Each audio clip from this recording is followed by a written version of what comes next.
Welcome back to Encouraging Things. I recently stumbled across a channel of Dr. Toys. A link will be up in the corner there. And I mention it because Dr. Toys likes to take 2 or 3 different random toys and kitbash them together and then paint the whole thing to make it look like one unified piece. And he does it so smoothly that I thought to myself, I'd like to be able to do that. But oftentimes, my ideas are preformed. I have a goal I'm trying to get to, and it takes time and effort and skills that I may not have developed yet. However, oftentimes when I'm out thrifting, in the back of the store, I'll find bags of things. Random items, calculators, notepads, office supplies, Barbie dolls, toy cars, and every once in a while, you'll find a collection of plastic toys, all held together in one small bag. I thought to myself, wouldn't it be a fun challenge to take a random bag of toys and then find out what I can do with it, see what I can make out of it, just using whatever's in the bag. So what we have here is a bag of toys from my local thrift store. We have a minion, some kind of cat thing, war machine, and a dinosaur. That still works, which made me really excited. So the first step was to take everything apart in order to find out what pieces I had to work with.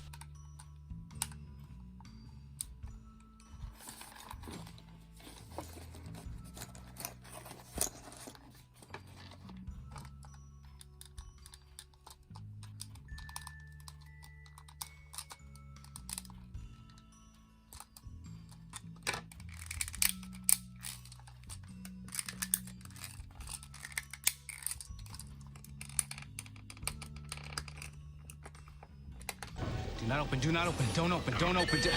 All right, let's go.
One thing I often mention when making a build and when commenting on other people's builds is my nervousness when it comes to removing plastic pieces or making cuts that I can't recover from if I make a mistake.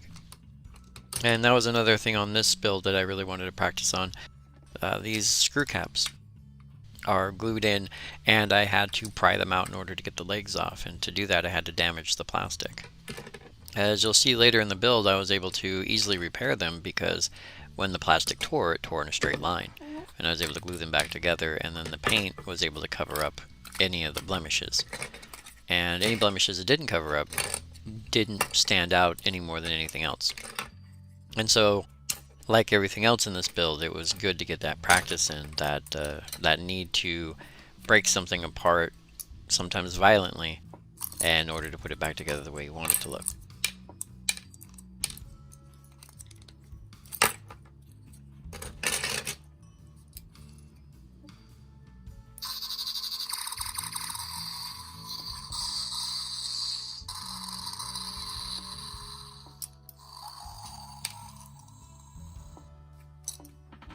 Now once I had everything apart, I had to decide what pieces I was going to use.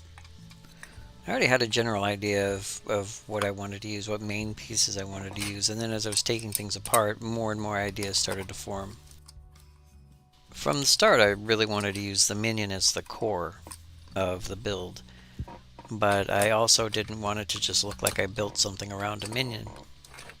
And that's where I knew that painting would become a very, very important part of this project.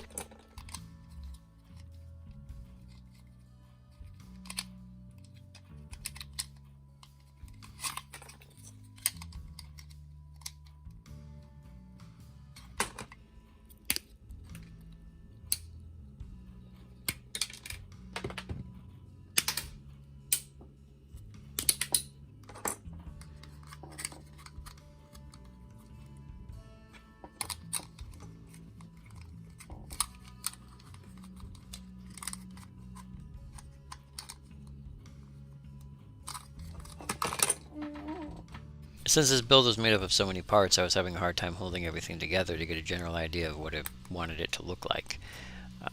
For that reason, I found that I could use some blue tack to hold everything in place, and then it would give me the shape I was looking for, and I was still able to reposition parts and pieces in order to decide which angles I wanted things to sit before I actually glued everything in place.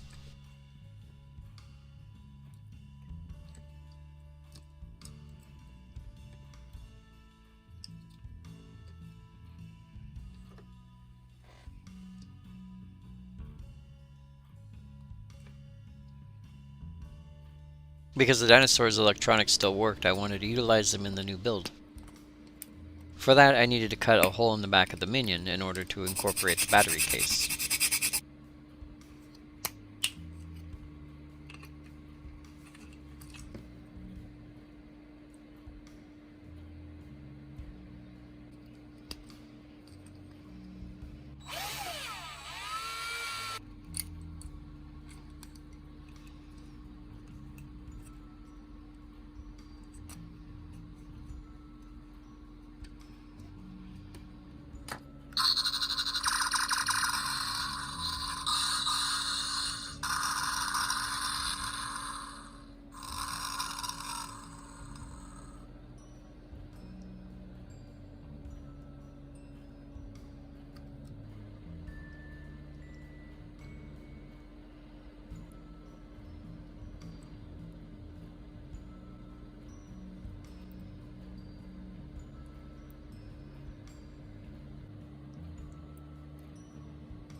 Even though this build was a lot of fun for an off-the-shelf, off-the-cuff build of random toys, one of the main reasons I wanted to build something in this way was because I wanted something that I could paint without feeling bad if I made mistakes.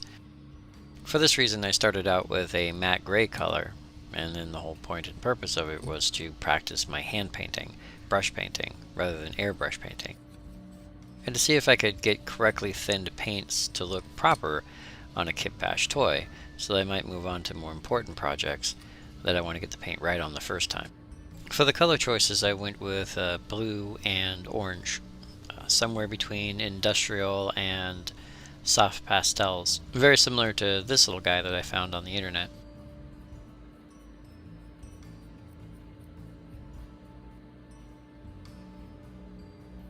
After only a couple of layers, I have to say that the blue came out very nice, and it had the kind of texture that I was looking for when I was doing a hand painting, so I was very proud of my first mix.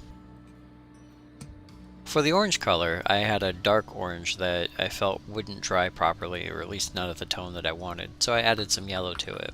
When that came out still a little bit too dark, I added some white in order to lighten the tone, and it seems to have come out okay. I will have to admit that this is the part that always makes me nervous when painting. Once I put on the first layer of paint, it's now time to paint over that layer or near that layer with another type of paint. And that's when things like wayward brush strokes, flicks of paint, things like that can get in the way and can cause errors. So I'm always a little bit nervous when I start this part.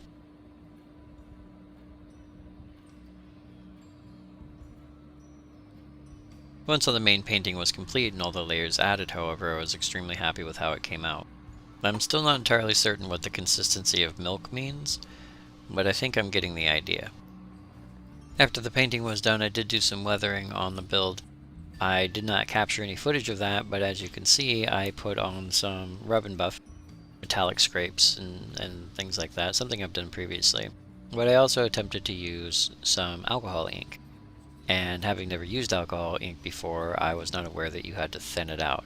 So as you can see, the panel lines are extremely thick and very chunky, and they don't fit the model at all. And so I had to mix a new batch of alcohol ink and then attempt to repair the damage that I'd done with the previous error.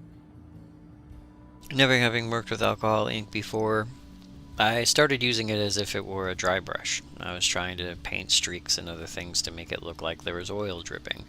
And as you can see here, my touch is so light that I'm barely getting anything on the model. As it started to fill the corners, I felt like I understood more and more how it worked. Rather than being like a paint, it is in fact a wash. Because it was so light, I did have to mix a little bit more ink in there, and then try it out again and again and again. And each time I put it on a little heavier, a little thicker. Halfway through, I did remember that you have to take some of it off with a paper towel or similar. But as I started working with it, and as I started to feel better about it, and as I realized that this model was just something I was putting together for fun, I kind of let loose a little bit.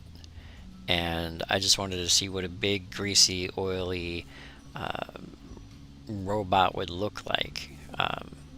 So rather than be gentle with the alcohol ink and get it into the panel lines and then wipe off the rest so it highlighted, I decided to start from the top and just see where it would take me.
So how did it turn out?